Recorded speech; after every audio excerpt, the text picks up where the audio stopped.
He didn't mean for his fingers to brush against hers, but when they did, the air between them shifted, quiet, trembling, charged.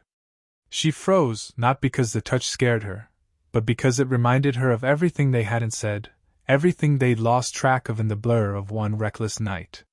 His eyes lifted to meet hers, steady and apologetic, darkened by something he kept buried. "It was just a mistake," he'd said. A simple sentence meant to tie a knot over a wound. But the truth, as she was about to learn, was far more tangled, and far darker. She tried to pull away, tried to hold on to her pride, but his gaze lingered, slow, searching, as if memorizing the way the light touched her skin. She hated that her body remembered him even now. Hated that her pulse betrayed her every time his voice dropped to that low, careful tone he only used with her. There was history in that tone, a silent trail of moments they never talked about, late-night conversations that drifted too close to the heart, a smile she wasn't supposed to fall for, the way he looked at her the night everything changed. He stood too close, close enough that she could feel the warmth of him against her arm, close enough that her breath caught for reasons she refused to admit. There was something he wasn't telling her. She could feel it pressing against the edges of the moment, heavy and unspoken. Maybe it was regret. Maybe it was desire. Maybe it was the truth he'd been avoiding since the night he called what happened between them a mistake. But if it was a mistake, why did he look at her like he wanted to take it back? She tried to steady herself, but the room felt too small, too warm, filled with a tension neither of them had the courage to break. His hand hovered near hers again, hesitant, soft, almost pleading. She didn't move. For a heartbeat, it felt like the world paused with them, suspended on the edge of something they both knew could change everything. Then he whispered her name. And just like that, the truths she thought she understood began to unravel. He said her name like it meant something, soft, deliberate, almost careful. She swallowed, trying not to let the sound of it unravel her even further.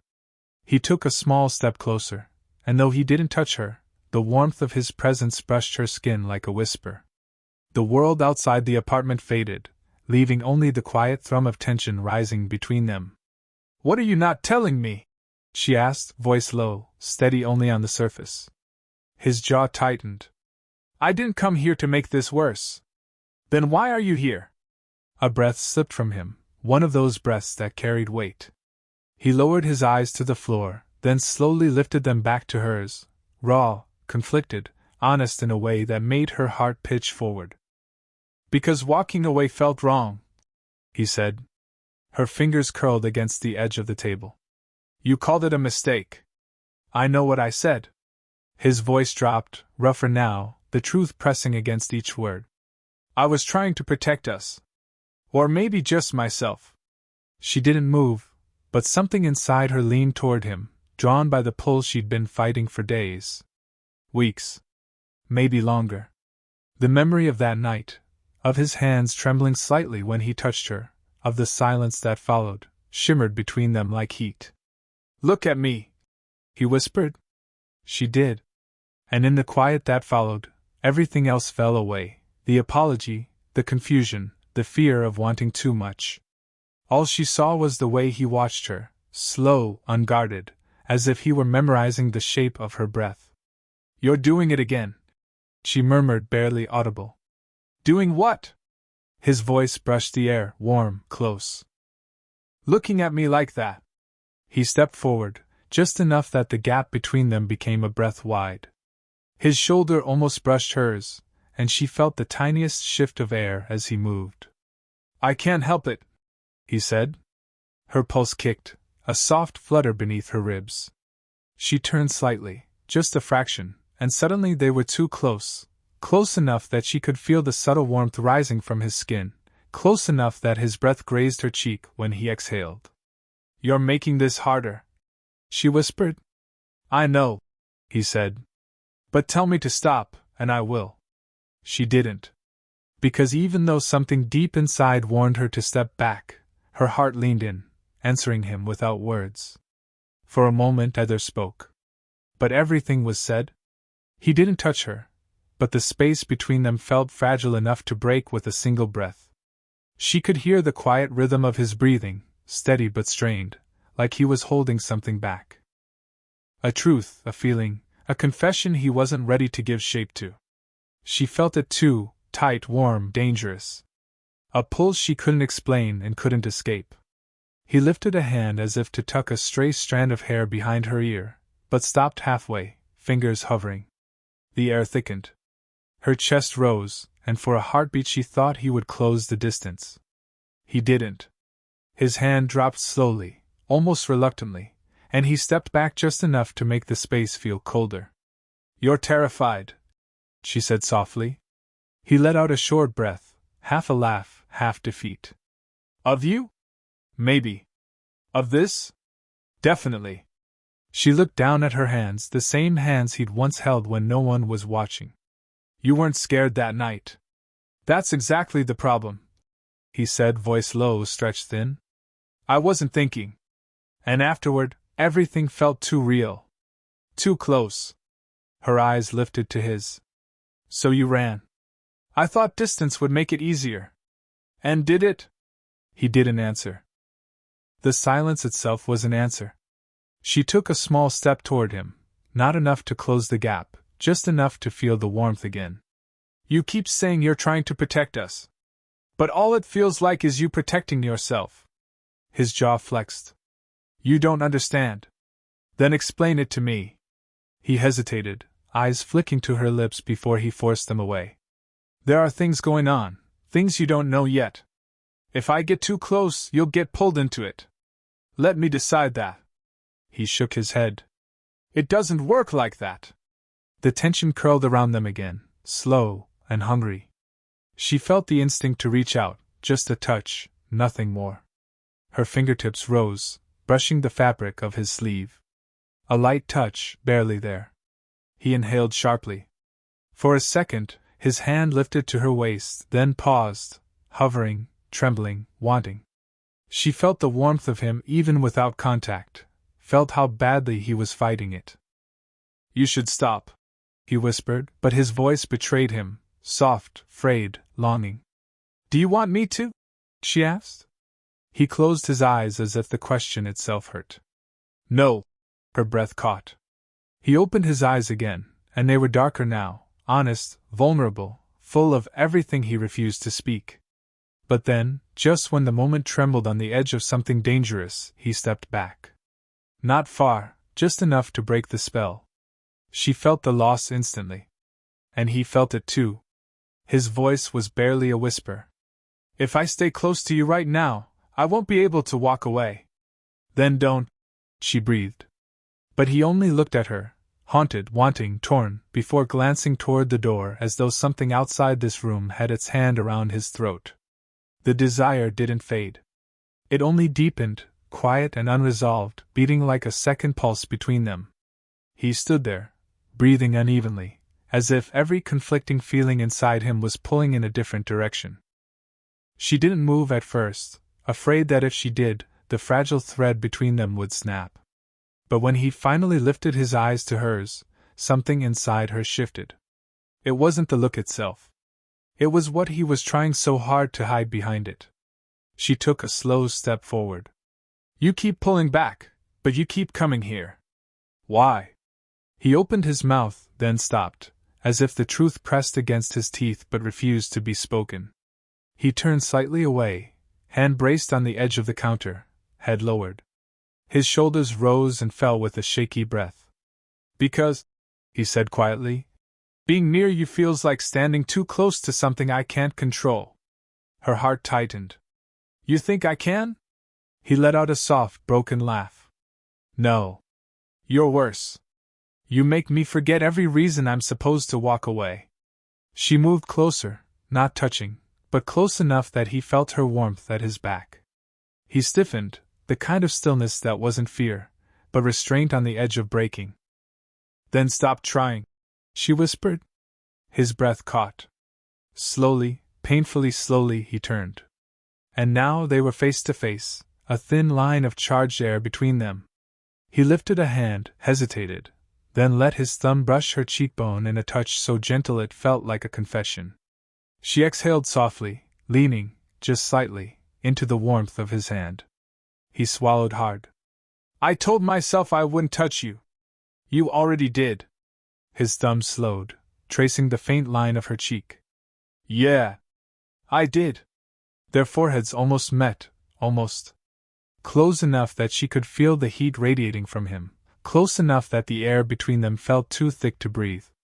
She felt his breath, warm and unsteady, mixing with hers. His hand slid toward her jaw. She lifted hers to the front of his shirt, fingers curling gently into the fabric. Tell me to stop, he whispered again, voice trembling this time. She shook her head. I won't. His eyes flickered shut, not in defeat, but surrender.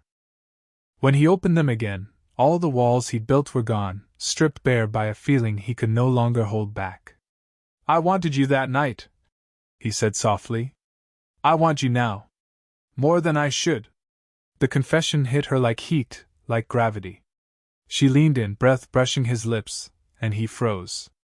Not pulling away. Not stepping back. Just suspended in the moment where everything could happen, and didn't. Her lips hovered a breath from his. His hand trembled on her jaw. And then, he whispered, barely audible. If I kiss you, I won't stop. Everything inside her ached. The moment shattered into silence, heavy and trembling, leaving them standing there, two people on the edge of something explosive, desperate, and dangerously real. But neither crossed it. Not yet. The storm started quietly, just a soft patter against the window, a few raindrops tracing slow paths down the glass. But inside the room, the real storm was already there, humming in the space between them. Neither spoke. They didn't need to. Every breath, every glance, every trembling inch of restraint they'd been holding on to for so long was unraveling in the silence. He watched her like he was memorizing the moment, the soft rise of her chest, the way her fingers curled nervously at her sides, the way the lamplight warmed the edges of her skin. She stepped toward him before she could second-guess it, her heartbeat echoing in her ears. He didn't move away this time. Are you sure? He whispered, voice barely steady. She nodded once, slow, certain. I've been sure. That was all it took. His hand lifted to her face, cupping her jaw with a touch that felt both reverent and desperate. She leaned into him, her breath melting into his as the space between them disappeared piece by trembling piece. When his forehead touched hers, everything inside her softened, like she'd been holding her breath for weeks and finally remembered how to exhale. I tried so hard not to want this, he murmured. Her fingers slid up the front of his shirt, gathering fabric as if anchoring herself. Then stopped trying. The rain outside deepened, a steady rhythm that wrapped around the room like a heartbeat. He brushed his nose against hers, barely there, painfully tender. His lips hovered at the corner of her mouth, not kissing, just breathing the same air, tasting the closeness. When their lips finally met, it wasn't rushed. It wasn't wild. It was slow, achingly slow, like they were learning each other through touch, through warmth, through the unspoken. His hand slid to the back of her neck, fingers threading gently into her hair. Her body leaned into his, and the heat between them rose like a tie neither could resist. She felt every breath he released against her skin, soft and warm. Felt the quiet tremble in his hands when he traced his thumb along her collarbone. Felt the way his body pressed to hers, not hard, not demanding, but close enough that their hearts fell into the same rhythm. Their bodies said everything they'd been too afraid to voice. I want you. I need you. I'm terrified, but I'm here. He kissed her jaw, slow enough to make her shiver, his lips lingering like he was savoring the taste of a truth he'd been denying too long.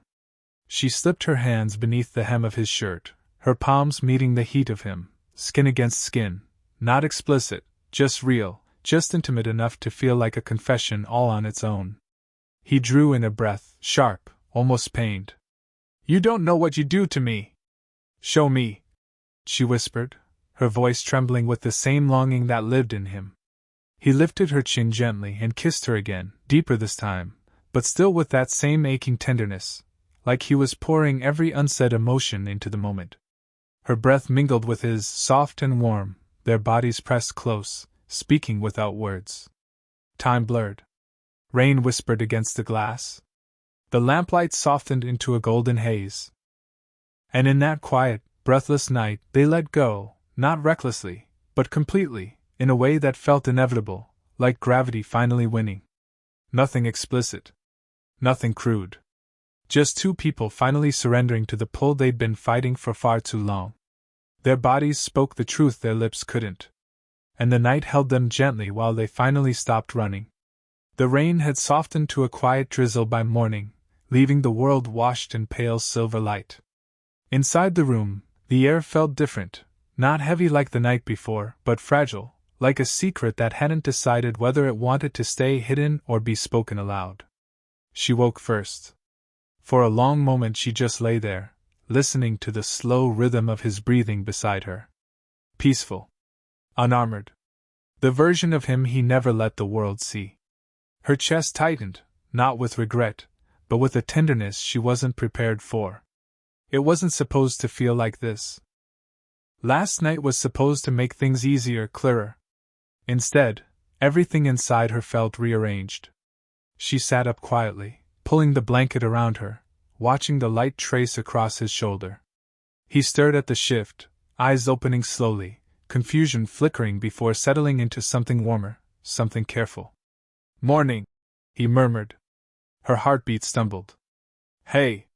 Silence grew between them, not uncomfortable, just full. Full of everything they didn't know how to say now that the night had gone from wanting to having. He pushed himself up, rubbing the back of his neck, not quite looking at her. "You okay?" he asked. "I don't know," she admitted. His eyes lifted to hers then, uncertainty dancing with something deeper. "Me either." For a second, she thought he might reach for her. He didn't. But his gaze lingered, soft and lingering enough to feel like a touch. "What does this mean?" she asked quietly. He exhaled, long and rough. "I don't know yet. Last night, it wasn't planned. I wasn't supposed to feel something?" she finished. He didn't answer, but his silence did. She looked down, fingers twisting the edge of the blanket. "I just need to know if it was real. Or if it was just." She couldn't finish the sentence. "Don't say just," he interrupted softly. "Nothing about last night was just." Her chest tightened. Relief and fear twisted together. But before either of them could say more, a sharp knock hit the door. They both froze. His expression changed instantly, shoulders tensing, eyes darkening with the same shadow she'd sensed in him from the beginning. He stood, pulling on his shirt with hands that weren't entirely steady. "Who is that?" she whispered. He didn't answer. The knock came again, louder this time. He turned to her, jaw tight. "There's something I haven't told you. Something I should have said before last night." Her stomach dropped. "What is it?" He glanced toward the door, then back at her, haunted, regretful, terrified. "That knock, it's because of me." And just like that, the morning shifted, no longer quiet, no longer peaceful. The truth was finally catching up to him. To them. The third knock never came. Whoever stood on the other side of the door must have realized he wasn't going to answer. Silence stretched through the room, thick as fog, and for a long moment neither of them moved. He stood with his hand braced against the doorframe, breathing slowly, trying to steady something inside himself. She watched him, blanket gathered around her like soft armor. Finally, he turned. "Last night wasn't a mistake," he said. No hesitation. No deflection. His voice was low and rough, but clear. "But there are things tied to me, things I didn't want touching you." She stepped off the bed, walking toward him carefully, as if approaching something fragile. "You don't get to decide what I can handle." His eyes softened. "I know. But I've already pulled you into more than I should." She reached him then, her hand brushing lightly against his arm. Not gripping, not pleading, just reminding him she was there. "Then let me decide if I stay." His breath faltered. The morning light spilled across the room, turning the rain-streaked window into a soft, muted glow. He looked at her, really looked, and something in him finally released. He lifted a hand to her cheek, thumb tracing the warmth beneath her skin. She leaned into his touch instinctively, heart steadying against the fear, the uncertainty, the leftover ache. "I'm not perfect," he whispered. "And the truth, it's darker than what you think." She smiled sadly. "Maybe. But you're the only person who's ever looked at me like I'm something worth fighting for." That broke him a little. In the gentlest way. He pulled her closer slowly, giving her space to step back if she changed her mind. She didn't. Their foreheads met, soft and warm, their breaths mingling in a quiet rhythm. His hand slipped to the back of her neck, holding her like she was something precious. "So stay," he murmured. "If you want to." She whispered against his skin. "I do." No promises. No dramatic declarations. Just two people choosing each other despite the shadows that lingered behind them. He pressed a slow kiss to her forehead, warm, steady, grounding. She closed her eyes, letting the moment sink into her, letting the peace settle in her bones. Whatever darkness waited outside that door, they would face it together. Not fearless, but united. And sometimes that was enough.